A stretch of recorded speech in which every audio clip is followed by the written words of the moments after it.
Hi, this is Ruth Ann Bovey with Village Properties with episode 2 of How to Buy a Home. Now, what I want to cover today is why you should buy the home and give you a very specific example of why you should buy a home and the wealth building that it does for you. Now, to start, one of the things I want to talk about are a few terms that you'll need to understand. There's principal. The term principal means the amount of money you borrow to purchase the home. That's principal. The interest is what the bank charges you for borrowing that money. Just like a credit card, there's interest. The mortgage payment is the monthly payment that you make instead of rent, which is great, and it is a combination of principal and interest. So you'll be paying down the principal and paying the interest as well. As you pay down the principal, another term you'll want to know is the equity, your ownership interest or the wealth that you have in the home. That's equity. Mortgage timeline is how long you have that loan for. Generally speaking, a mortgage is 30 years. They do have them for 10 or 15 years or 20 years as well, but 30 tends to be the standard.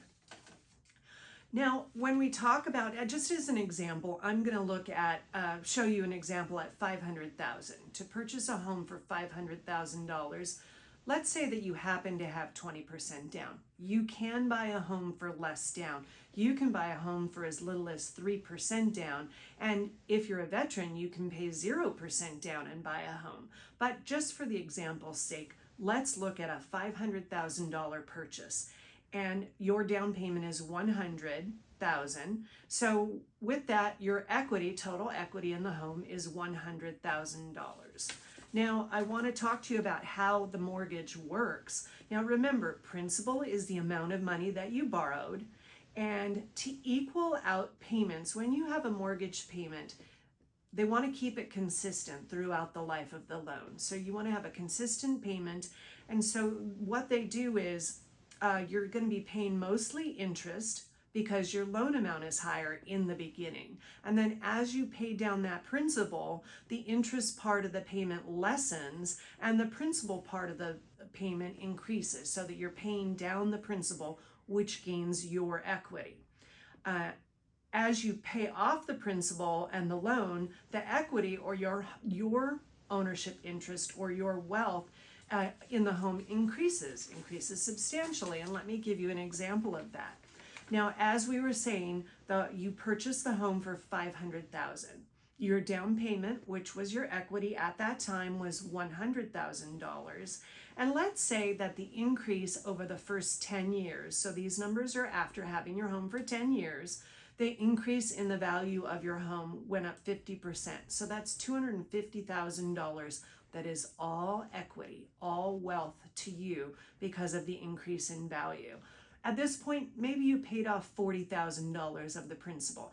And so that becomes part of your equity as well. And now you have a total equity of $390,000 after 10 years. That's pretty darn good. And let's talk next about 30 years. 30 years later, and maybe you don't keep your home for 30 years, but you could, and if you did, this is just an example of it. Again, your purchase price was $500,000. Your down payment was $100,000. The increase in value at this point is $750,000. Now, keep in mind, I'm using a low number. Historically in California, the value of a home doubles, goes up 100% every 10 years. That's historically. So these numbers are very conservative. It could be much more than this. You've now paid off your entire principal of $400,000, so you have total equity of $1,250,000, conservatively speaking. That's a good amount of money. A lot of people are retiring on that money. So that's why you should buy a home. That's the biggest reason. And stop throwing your rent money away. Thanks so much.